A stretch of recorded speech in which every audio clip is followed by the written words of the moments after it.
नमस्कार सम्पूर्णमा तपाई DS 260 अनलाइन फर्म भर्न खोज्दै हुनुहुन्छ भने तपाईको लागि आजको भिडियो महत्त्वपूर्ण छ।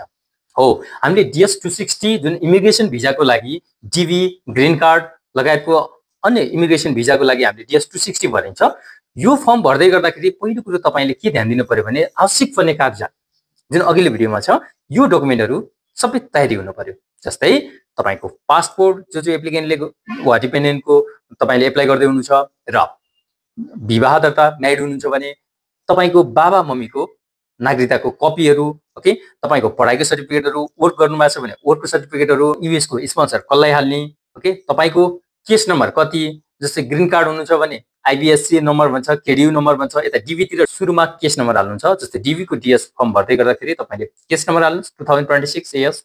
त्यसपछि तपाईको यतापट्टि आउँछ कन्फर्मेसन नम्बर, 16 डिजिट को नम्बर हाल्ने, थर हाल्ने, ओके, सरनेम।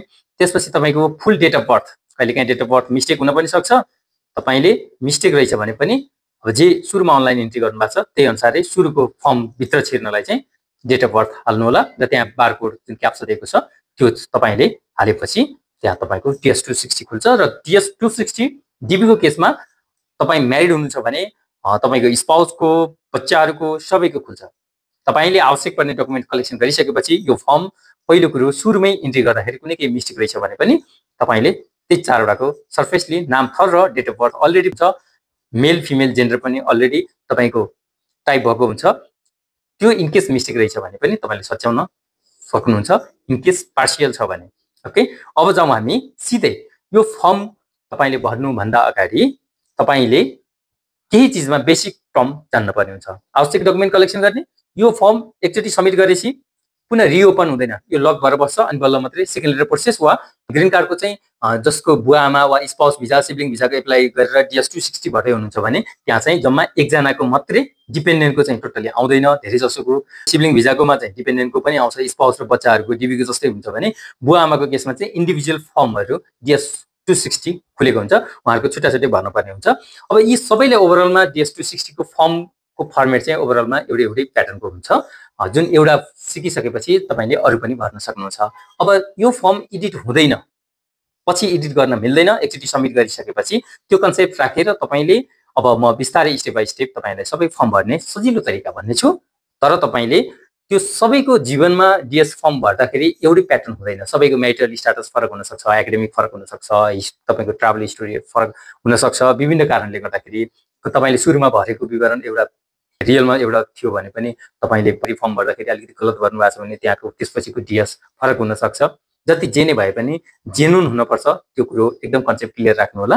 र तपाईले नेचुरली भएका जुन सुरुमा डीबी भर्दै गर्दाखेरि पछि जन्मेका बच्चाहरु, पछि म्यारिड गर्नुभएको छ, डीबी पछिको फर्म भरेपछिको म्यारिड गर्नुभएको छ, तिनीहरुलाई चाहिँ एड एप्लिकेन्ट भनेर तपाईले एड गर्न सक्नुहुन्छ जब तपाईले DS 260 फर्म भरिसकेपछि। अब जाउँ सिधै फर्ममा कसरी कुन स्टेप कसरी गर्ने। फर्स्ट पेज सर खुल्छ फ्यामिली, तपाईको पर्सनल इन्फर्मेसन पहिलो सबभन्दा पहिला, त्यो भन्दा माथि हेर्नुस् तपाईले इन्टरभ्यु लोकेसन कहाँ राख्ने, नेपाल राख्ने वा अन्य देशकोमा राख्ने, ओके, त्यो कन्फर्म गर्नुस्। बेटर नेपाल हुन्छ यदि तपाई नेपाल आउने सम्भावना छैन र तपाई एक्लै सिंगल हुनुहुन्छ वा तपाईको होल फ्यामिली नै त्यही विदेशमा हुनुहुन्छ जहाँ यूएस एम्बेसी छ भने तपाईले विदेश पनि राख्न सक्नुहुन्छ, जहाँ चाहिँ विदेशमै तपाईले मेडिकल गर्नेदेखि लिएर इन्टरभ्यु त्यहीको भाषा अनुसार बोल्न पर्ने हुन्छ वा इंग्लिशमा बोल्न पर्ने हुन्छ हैन। नेपाल सजिलो लाग्छ भने जस्तै हस्बेन्ड वाइफ मध्येमा एकजना चाहिँ विदेश हुनुहुन्छ, अरु फ्यामिली नेपालमा हुनुहुन्छ भने त्यो अवस्थामा विदेश तपाईले चाहिँ यदि अरुको फ्यामिलीको पुरैको भिजा छैन भने चाहिँ तपाईले विदेशमा सिलेक्ट गर्न मिलेन। ओके, मिले पनि तपाईको इन्टरभ्यु चाहिँ हुँदैन। अब इन्टरभ्यु लोकेसन चुज गरिसकेपछि काठमाडौँ नेपाल चुज गरिसकेपछि तपाईको फर्स्ट पेजमा जानुहुन्छ र त्यहाँ पर्सनल इन्फर्मेसन आउँछ। पर्सनल इन्फर्मेसनमा तपाईको नाम टाइप गर्नुस्। तपाईको नाम दुईटा, पासपोर्ट अनुसार सबै डकुमेन्ट इन्फर्मेसनहरु पासपोर्ट अनुसार गर्नु होला। तपाईको इन केस अब कुनैमा एकाडेमिकमा अन्य कुनै चीजमा तपाईको दुईटा नाम देखिया छ भने तपाईको अदर नेम पनि युज गर्न सक्नुहुन्छ। नेटिभ ल्याङ्ग्वेजमा तपाईले अब इन्टरनेटबाट नेपाली नाम टाइप गरेर यता पनि हाल्न सक्नुहुन्छ फुल नेटिभ नेममा। सेक्स मेल फिमेल, ओके, लेख्न सक्नुहुन्छ। करेन्ट म्यारिटल स्ट्याटस तपाई सिंगल हो, म्यारिड हो, ओके, वा डिभोर्स हो, त्यो कुरो क्लियरली मेन्सन गर्नु होला। जब तपाईले म्यारिटल स्ट्याटस लेख्नुहुन्छ त्यसपछि तपाई आउनुहुन्छ तपाईको जन्मस्थान, प्लेस अफ बर्थ, सिटी याद गर्नु होला। सिटी लेखेको ठाउँमा तपाईले डिस्ट्रिक्ट लेख्नु होला। ओके, म चितवन जन्मेको छु, चितवन लेख्न सक्नुभयो।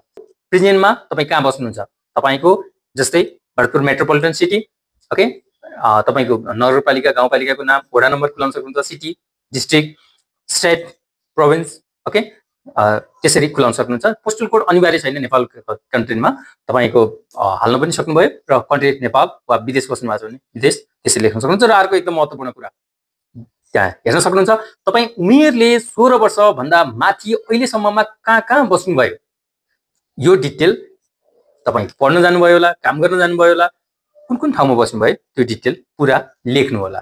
कन्ट्याक्ट फोन नम्बरहरू, प्राइमेरी फोन नम्बर, तपाईले तुरुन्तै एम्बेसीले कहिलेकाहीँ सेकेन्ड लेटर आयो वा इन्टरभ्यू सर्यो यस्ता खाले कुराहरू तपाईलाई आफ्नै फोन नम्बरहरू लेख्नु होला। तपाई विदेश हुनुहुन्छ भने पनि नेपालमा आएर दिनुहुन्छ भने नेपालको फोन नम्बर कन्ट्री कोड सहित हाल्न सक्नुहुन्छ र विदेशको हो भने विदेशको छुट्टै कन्ट्री कोड हालेरै गर्नु होला। र वर्क तपाईले भित्र वर्क काम गरेछु भन्नु भएको छ भने काम गरेको फोन नम्बर हाल्नु होला, अन्यथा पर्दैन। र previous email ID phone number त्यो त्यति धेरै नेसेसरी छैन। जनरल इमेल तपाईले आफूले चलाइरहेको पासपोर्ट आफूले थाहा भएको अपडेट भएको इमेल चाहिँ तपाईले इमेल आइडी हाल्नु होला। र त्यसपछि कुनै social media Facebook, Insta, YouTube के चलाउनुहुन्छ भने सोशल मिडियाको आइडी हाल्न सक्नुहुन्छ। यसमा ह्यान्डल वा तपाईको प्रोफाइल नेम जुन हाल्न सक्नुहुन्छ। युएसमा जसले तपाईलाई स्पोन्सर गर्दै हुनुहुन्छ भोलिको दिनमा उहाँले जुन इन्टरभ्यूमा तपाईलाई वेलकम लेटर ट्याक्स रिपोर्ट दिनुहुन्छ हो उहाँको सकेसम्म चेन्ज नहुने तरिकाले चाहिँ कार्डमा के छ उहाँको नाम, पुरा नाम थर, पुरा बस्ने ठेगाना, घर नम्बर सहित खुलेको वा अपार्टमेन्ट नम्बर सहितको र उहाँको फोन नम्बर, के तपाईको ग्रीन कार्ड त्यही आउने हो? Is this the address where you want resident card भनेछ? यस भन्दिएपछि त्यसैमा आउँछ। फ्यामिलीको बारेमा DS-260 मा आउँछ र फ्यामिलीमा पहिला फादरको आउँछ, फादरको सरनेम, तलपट्टि नेम, उहाँको बुवाको थर्ड नाम, डेट अफ बर्थ, बुवाको डेट अफ बर्थ अप्सनल छ तर पनि थाहा छ भने सकेसम्म लेखिदिँदा राम्रो हुन्छ। उहाँ कहाँ जन्मिनु भयो, सिटी अफ बर्थ, कुन प्रदेशमा जन्मिनु भयो, कन्ट्री कहाँ जन्मिनु भयो, उहाँ जीवित हुनुहुन्छ भने कुन ठाउँमा, तपाईँ र बाबाको ठेगाना यदि नेपालभित्रै हुनुहुन्छ भने एउटै लेख्दा नि भयो। भोलि बिहान बुवा आमालाई लाँदै गर्दाखेरि पनि त्यो नाम सकेसम्म म्याचिङ गराउने प्रयास गर्नु होला। बाबा मम्मी आमाको नाम लेख्दै गर्दाखेरि तपाईको बर्थ सर्टिफिकेटमा बाबा आमाको नाम हुन्छ, म्यारिज सर्टिफिकेटमा बाबा आमाको नाम हुन्छ, त्यो दुईटैमा म्याच हुने तरिकाले बाबा मम्मीको नाम DS मा मेन्सन गर्ने प्रयास गर्नु होला। र मम्मीको केसमा पनि बुवाको जस्तै सेम हुन्छ, तर यहाँ ख्याल गर्नुपर्ने कुरा के छ भने फादरको ठाउँमा फादरको थर लेख्दाखेरि फादर सरनेम भनेको छ, बाबाको बुवाको थर लेखेको छ भने मदरकोमा मदर सरनेम एट बर्थ भनेको छ। याद गर्नु त, यहाँ हेर्नु त पोइन्ट आउट गरेको, mother surname at birth, mummy जन्मिदाको थर के थियो त, मम्मीको आजको माइतको थर, ख्याल गर्नु होला। जन्मदातामा आमाको नाम फरक हुन पनि सक्छ तर आमा जन्मिँदै गर्दाखेरि के आइडेन्टिटी थियो, के थर थियो त्यो थर लेख्न पर्ने हुन्छ, जुन उहाँको डकुमेन्टमा नभए तापनि त्यहाँ लेख भनेको भएर त्यो लेख्नु। नाम त पक्कै पनि म्याच गर्ने पर्यो, नाम चाहिँ एक्ज्याक्ट नामै लेख्नु पर्यो, ओके। र त्यसपछि उहाँको जन्ममिति, date of birth, day, month, year, र त्यसपछि स्टेट हुँदै उहाँ कहाँ बस्नुहुन्छ, वा सँगै बस्नुहुन्छ कि वा छुट्टै एड्रेसमा बस्नुहुन्छ, यी कुराहरू लेखिसकेपछि यदि कसैको अनफर्चुनेटली कसैको बाबा आमा हुनुहुन्न भने उहाँको एक्सपायर भएको साल, मृत्यु भएको साल मात्रै मेन्सन गर्नुपर्ने हुन्छ। स्पाउसको पाटो खुल्छ, जसलाई तपाईले लान खोज्नुहुन्छ तपाईको फ्यामिलीभित्रको स्पाउस, तपाईँ श्रीमान हुनुहुन्छ भने श्रीमती हुनुहुन्छ भने श्रीमानको डिटेल, उहाँको नाम थर, जन्ममिति, जन्म कहाँ जन्मिनु भएको, उहाँ यदि विदेश जन्मिनु भएको भने पनि जे छ उहाँको तपाईले याद गर्नु होला। तपाईको पासपोर्टमा प्लेस अफ बर्थ भनेर सिटी डिस्ट्रिक्ट लेखेको हुन्छ हो, त्यही नै मेन्सन गर्नुहोस्, त्यहाँ गाउँपालिका नगरपालिका नगर्नु होला। क्लियर हुनुभयो? र तलपट्टि आउनुहोस् त, स्पाउस कहाँ बस्नुहुन्छ, सकेसम्म तपाईँ विदेश हुनुहुन्न भने एकै ठाउँमा बसेको लेखाउनुहोस्, त्यो बेटर भयो, ओके। मिलेसम्ममा दुईटैको ठेगाना एउटै भयो भने राम्रो होइन। विदेश एकजना हुनुहुन्छ अहिले प्रेजेन्टमा, अहिले नेपाल एकजना हुनुहुन्छ भने जे छ त्यही नै लेख्नुहोस्। र अहिले के पेसा गर्नुहुन्छ, तपाईँको स्पाउसले के पेसा गर्नुहुन्छ, मेडिकल फिल्डको हुनुहुन्छ वा उहाँले पढाउनुहुन्छ वा बिजनेस गर्नुहुन्छ, त्यो लेख्नुहोस्। जे छ सही सत्य मात्रै लेख्नु होला। भोलि यसैबाट तपाईँलाई क्वेसनहरू आउने भएको भएर DS-260 बाटै क्वेसन आउने भएको भएर तपाईँले भोलि इन्टरभ्यूमा सोध्दै गर्दा भन्नुपर्ने हुन्छ। र कहिले विवाह गर्नुभयो, डेट अफ म्यारिड एकदम याद गर्नु होला।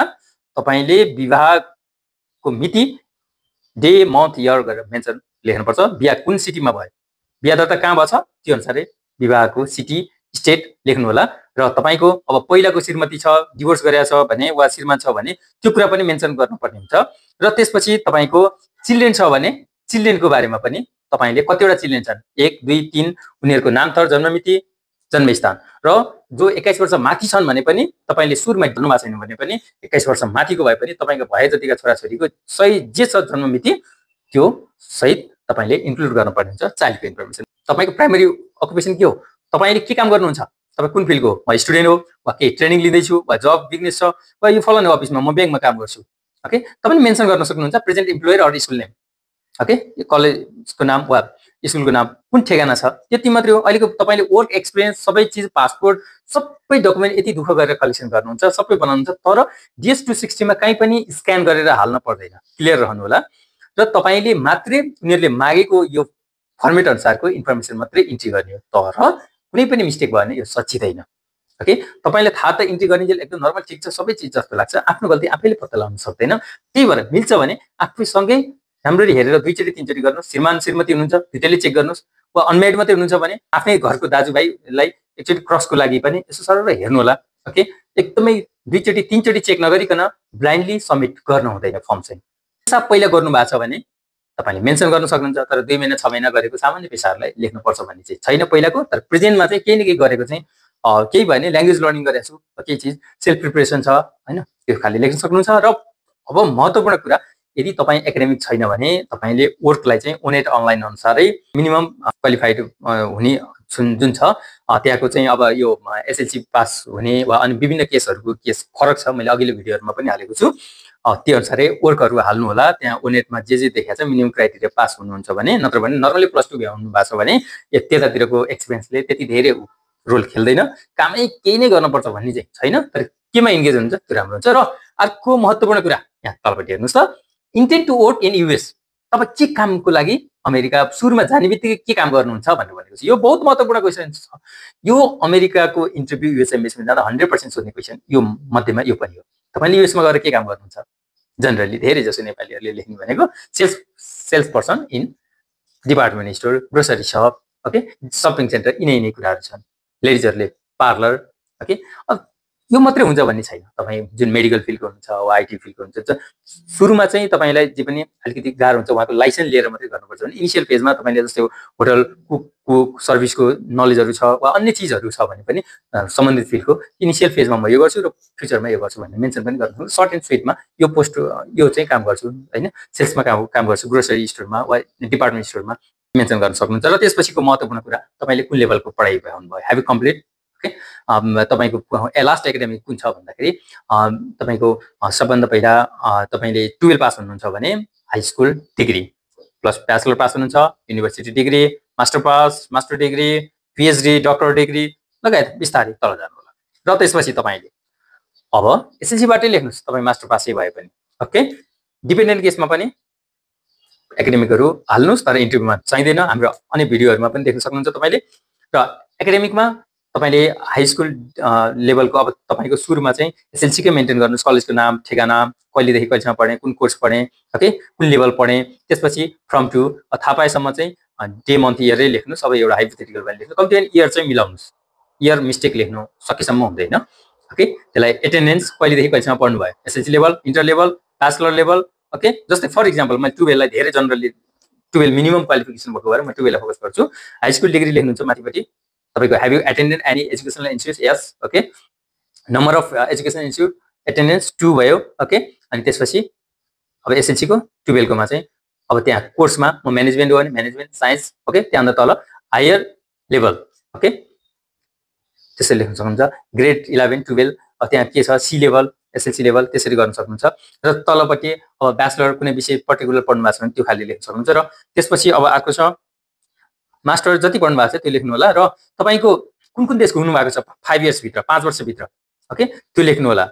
यसमा चाहिँ तपाईँले चाहिँ विदेश गएको यो ठाउँमा बसेँ काम गरेँ भन्नुभएको छ भने 10 वर्ष 15 वर्ष अगाडि गरे पनि 16 वर्षभन्दा माथिको तपाईँले पुलिस रिपोर्ट इन्टरभ्यूमा लैजानु पर्ने हुन्छ, त्यो पनि ख्याल गर्नु होला। तपाईँले अब DS-मा भइसकेपछि पुलिस रिपोर्ट कसरी निकाल्ने त्यतातिर पनि ध्यान दिनुपर्ने हुन्छ। भने 5 इयर्सभित्र ट्राभल गर्नुभएको छ, 5 दिन 10 दिन वा 15 दिनको लागि भिजिट गर्नुभएको छ भने पनि 5 वर्षभित्रको चाहिँ तपाईँले कन्ट्रीहरू मेन्सन गर्नुपर्ने हुन्छ। तपाईँको तर्फबाट ढाक्न हुँदैन, त्यो कुरो क्लियर रहनु होला।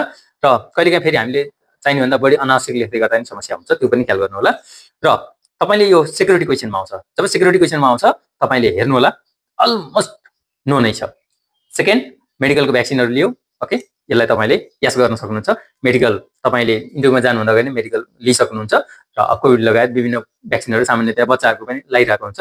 अहिले यस गरेर जाँदा पनि सबभन्दा राम्रो हुन्छ। र लास्टमा सेक्युरिटी क्वेसनको सबभन्दा ध्यान दिनुपर्ने कुरा DS-मा, तपाईँले सोसल सेक्युरिटी एप्लाई गर्ने हो ओके हो यो क्वेसनको लागि चाहिँ तपाईले यस गर्नुपर्छ लास्ट र सेकेन्ड लास्ट ख्याल गर्नु होला तपाईहरुले do you want to social security administration to issue a social security number and a card yes do you authorize the disclosure of the information from this from यो क्वेसनको पनि यस गर्नु होला ओके अब लास्टमा क्लोज गर्ने बेलामा तपाईलाई फेरि समस्या आउन सक्छ प्रिपेयर यो फर्मको कसले गरे त तपाई एप्लिकेन्ट हुनुहुन्छ तपाईले गर्नुस् डिपेन्डेन्टको हुनुहुन्छ कसैले हेल्प गरेछ प्रिपेयर अफ द एप्लिकेसन यस जानुस् सकेसम्म एप्लिकेसनले जो एप्लिकेन्ट छ उसैले डिपेन्डेन्टको फर्महरु कम्प्लिट गरेको वा एसिस्ट गरेको भनेर उसको रिलेसन चाहिँ खुलाएर ओके त्यहाँ स्पाउसले हो वा फादर हो मदर हो बच्चाले आफैले आफ्नो फर्म 3 वर्षको 4 वर्षको बच्चा वा 16 वर्षको फर्म त भर्दैन ओके त्यो एप्लिकेन्टले नै सबैको रेस्पोन्सिबिलिटी लिन्छु भनेर लास्टमा फर्म क्लोज गर्दै गर्दाखेरि प्रिपेयर अफ द एप्लिकेसन यो फर्म कसले सबमिट गर्यो भन्दै गर्दाखेरि चाहिँ कसले सहयोग गर्यो भन्दाखेरि एप्लिकेन्टकै नाम राख्नुस् ठेगाना लेख्नुस् ओके रिलेसन लेख्नुस् त्यसपछि त्यहाँ तलपट्टि ध्यान दिनुस् केस नम्बर चाहिँ सबैको एउटै कमन हुन्छ पासपोर्ट नम्बर प्रत्येक मान्छेको फरक फरक हुन्छ जसको डीएस भर्दै हुन्छ त्यसको पासपोर्ट नम्बर लेख्नु होला र रिलेसन लेख्दै गर्दाखेरि जसको फर्मबाट एप्लिकेन्टको जे नाता पर्छ वा फर्म भराउने मान्छे जे नाता पर्छ त्यो लेख्ने हो आमाले फर्म भर्दै हुनुहुन्छ डीएस 260 भने मदर ओके रिलेसनमा तलपट्टि उसको अब त्यो जुन बच्चाको फर्म भर्दै हुनुहुन्छ उसैको पासपोर्ट नम्बर केस नम्बर हाल्नुहुन्छ त्यसपछि त्यहाँ क्याप्चा लेखेको हुन्छ त्यो हालेर सबमिट गर्नु होला अब तपाईलाई सबमिट गर्दै गर्दाखेरि के कस्ता समस्याहरू हुन्छन् त्यसको बारेमा म नेक्स्ट भिडियोमा र अब तपाईहरुका अन्य समस्याहरू आउँदै गर्दाखेरि पनि यी बारेमा म विस्तृत पछिल्लो भिडियोमा तपाईलाई जानकारी दिनेछु यदि च्यानलमा तपाई नयाँ हुनुहुन्छ भने सब्स्क्राइब गर्न नबिर्सनु होला अमेरिका जाने सपना पूरा रहोस् नमस्कार